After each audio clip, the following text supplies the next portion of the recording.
Portugal has a city nicknamed the Venice of the West. It's called Aveiro, and that is where we are going to start our next few days of exploring. We're leaving the Douro Valley behind and heading deep into the Alentejo region, an area most travelers never make it to. From the colorful gondola-style boats in Aveiro to the legendary Lusitano horses of Alto de Chao, and so many other surprises. This road trip is going to show you a completely different side of Portugal.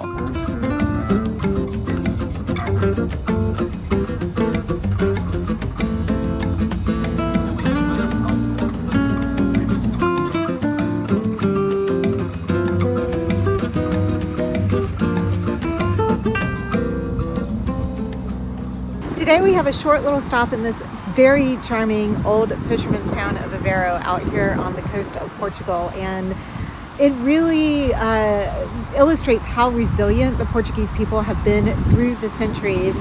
This was a fishing town for many, many, many years. It was actually on the ocean, and then there was an earthquake that caused the way from the ocean to the town to be shut off. And so they had to rethink about what they were going to do for their economic stability. And so they started selling seaweed. They started to collect seaweed and sell it as a fertilizer. And then as that, oh man, we have a little shower coming in. Whoops, I might get a little wet. Maybe I should go somewhere and get out of the rain. Oy. Thanks. Rain was not in the forecast at all today, and my raincoat is actually in my suitcase in the bus. So this is whoopsie daisy. Oh, let's go under the seats over here. So back to what I was saying about the Portuguese here being super resilient and how they kind of reinvent themselves every once in a while depending on what happens with their circumstances. So they, here they would sell the seaweed, and now it's more focused on the sea salt, or they call it the maritime salt, that they collect and sell, which I am a huge lover of sea salt, so I will be making sure that I get some before I leave Portugal. But it is a very, very charming town. It is filled with tourists right now. It is a holiday here. It is Corpus Christi Day, actually. So there are a lot of people here in town, I guess more so than usual, but even so, it still feels like it's a pretty touristy town. But that being said, I think that this would be a place that I would love to come back and spend like 2 or 3 days more exploring, going out to the beach, because we're only like 5 miles from the ocean, and doing a little bit more around here. It's just really, really cute. Charming old houses. Because this town is below sea level, some of the houses have sunk, and as they sink, they start to tilt, and once they kind of tilt, they sometimes will fall over and they have to be removed. So unfortunately, there have been a lot of the historic homes that have gone away, that they were not able to restore because of the sinking. But it's very, very charming. Okay, well, I'm gonna hide under this little book stall until the rain passes, which it looks like it's gonna be a short little shower, but very unexpected.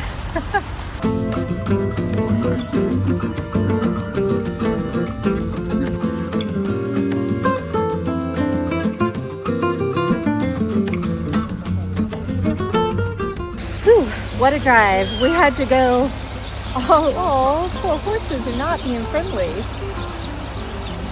We had to make a couple of detours in order to get here, so unfortunately like a 2.5 hour drive turned into like a 4 hour drive, but we are finally in the Alentejo area. Alentejo. I'll get it right before the end of our stay here. But we are staying at a equestrian hotel. So there are the horses behind me, and we're getting all checked in. It's ready to explore the area and learn more about their olive oil production, cork production, and maybe do a little horseback riding.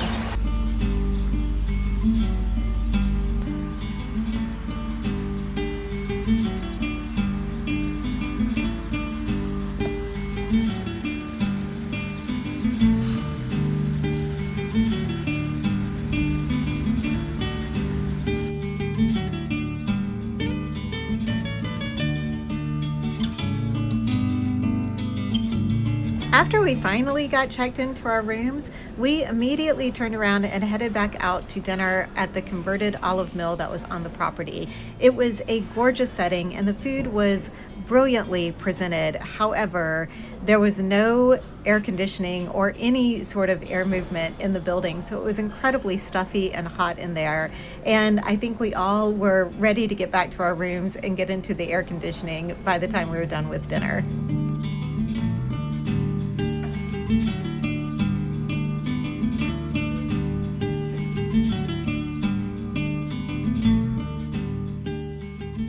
Unfortunately, Western Europe is in the middle of a major heat wave right now. When we arrived here at our hotel yesterday, it was already about 100 degrees, and that was like 6 p.m. It is about 75 this morning, so it's very, very pleasant, but it's supposed to get over 100 today again. So it's going to be an interesting day walking around. We've got some olive oil production history that we're going to learn about, and maybe some horseback riding, although with this heat, I'm not so sure. But it is beautiful country out here. It kind of reminds me of like Texas in the US, you know, some low bushes and kind of dry hills. But this horse farm that we're staying at is gorgeous. It's very historical, and we're about to do a tour to learn more about it. So I'm going to go grab some coffee and we're going to get started with this day.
We just finished an amazing olive oil experience.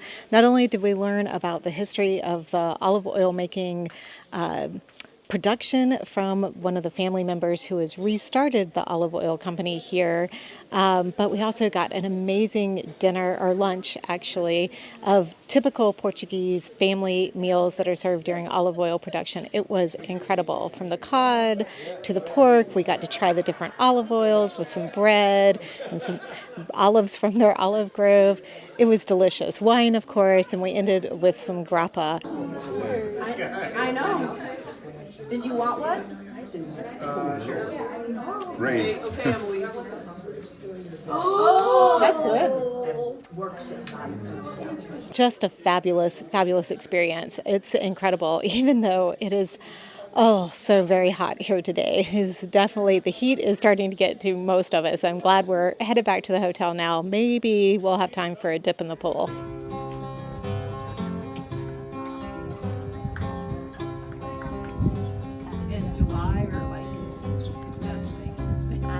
Boas are pretty damn good.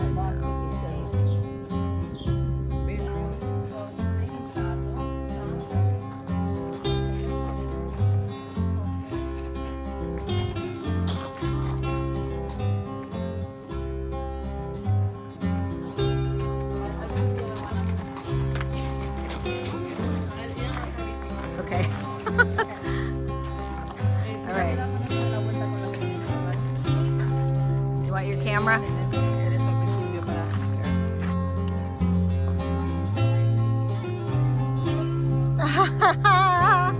The dog is molesting the cows.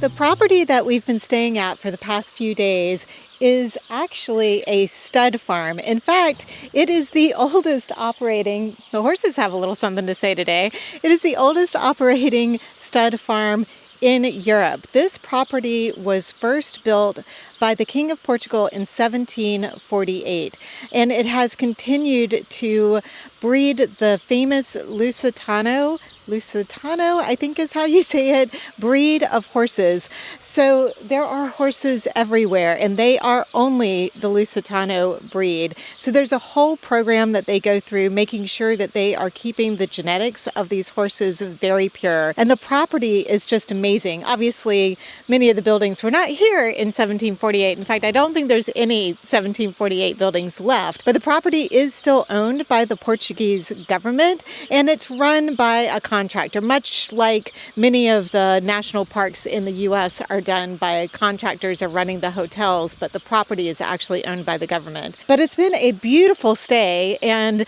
the property has so many other things going on for it, not just the horses themselves, which is, it's beautiful to come out here and watch these beautiful horses play and eat and look like they're having a pretty good life. There's also a falconry here on the property that has multiple different birds of prey. We got to visit it for a very short period of time yesterday. Unfortunately, we didn't get to see any of the birds of prey in action, but it's still a pretty cool thing to have here. They also have a stadium where they show the horses and the horses do their presentation. I didn't really understand whether they are like dancing horses. I don't think they're racing, but yeah, we didn't get to see that either, unfortunately. Maybe when I come back another time. There are multiple pools, and it's just been a lovely property to be at. Today, I ended up working in my room most of the day. I did get to hang out by the pool and have a lovely lunch, but yeah, today was mostly a work day. Now I'm off to find a little dinner and hopefully a glass or two of wine. All right, it is really noisy in here, and I'm not sure you can hear me, but I didn't know what I was ordering, and it ended up being fun. It's delicious. Love it. That's what you do. Just order what you think you're gonna like, and you end up with something you really love.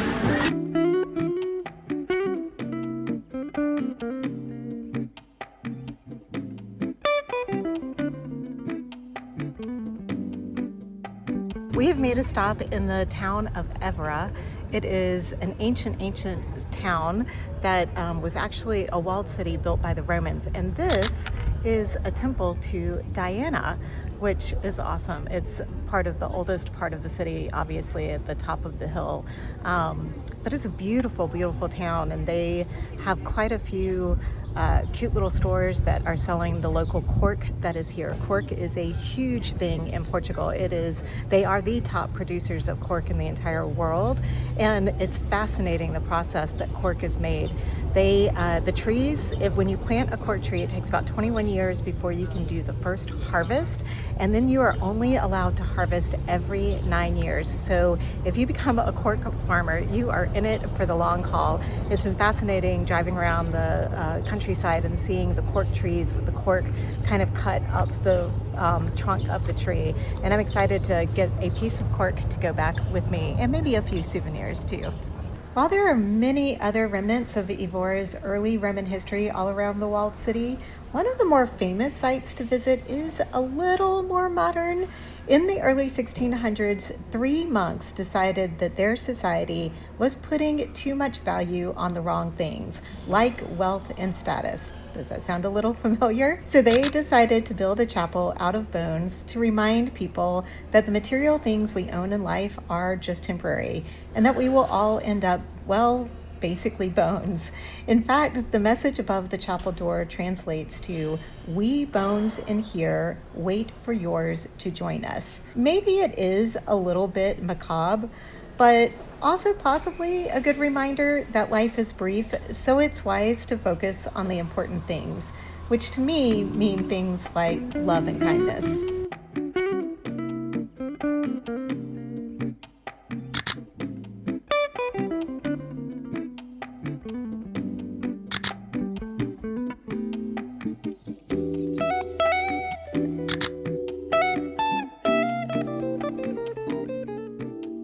After exploring Évora, we got back on the bus and headed 2 hours west to Lisbon, where we are going to spend the last 2 days of our Portugal tour. So make sure that you are subscribed and hit that notification bell so you can see the rest of our Portugal adventures. See you in the next one. Bye bye.